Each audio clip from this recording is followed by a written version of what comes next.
அந்த climax portion வந்துட்டு நீங்க ரெஸ்ட் ரூம்ல இருப்பீங்க. அது ம். நாங்க ஆக்சுவலி மறந்துட்டோம். எங்கேயோ போயிட்டாரு. தெரிஞ்சிருச்சு. ஆனா அத சூப்பரா சமாளிப்பீங்க. என்னன்னா அதுக்கப்புறம் அவர் ஆனா அவருக்கும் மனசு இருக்காது. உங்கள ஆமா. காப்பாத்தணும்னு வருவாரு. ஆனா அதுக்கப்புறம் என்ன நடந்துச்சுன்னு காட்டல.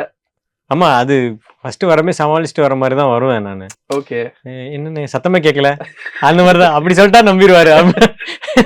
அது எப்படி நம்புவாங்க? ஆமா.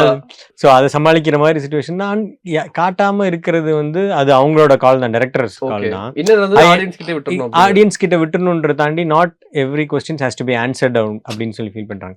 இங்க காளின்ற ப்ரோட்டகனிஸ்ட ஃபாலோ பண்ணிட்டு வராங்க. அவனால அதுக்கப்புறம் அங்க போக முடியல. அவன் வந்து தண்ணி எடுத்துட்டு வந்து வெங்கட் ஹெல்ப் பண்ணணும்னு சொல்லி வராரு. ஆனா அதுக்குள்ள வேற ஒண்ணு நடக்க ஆரம்பிச்சிருது. ஸோ அதுக்கப்புறம் அங்க போக முடியாது. அங்க போனா குடும்பத்தோட மாட்டிப்போம். ஸோ அங்க என்ன நடந்துச்சுன்றது தெரியல. என்ன வேணா நடந்திருக்கலாம். ஓகே. அப்படின்ற மாதிரி தான்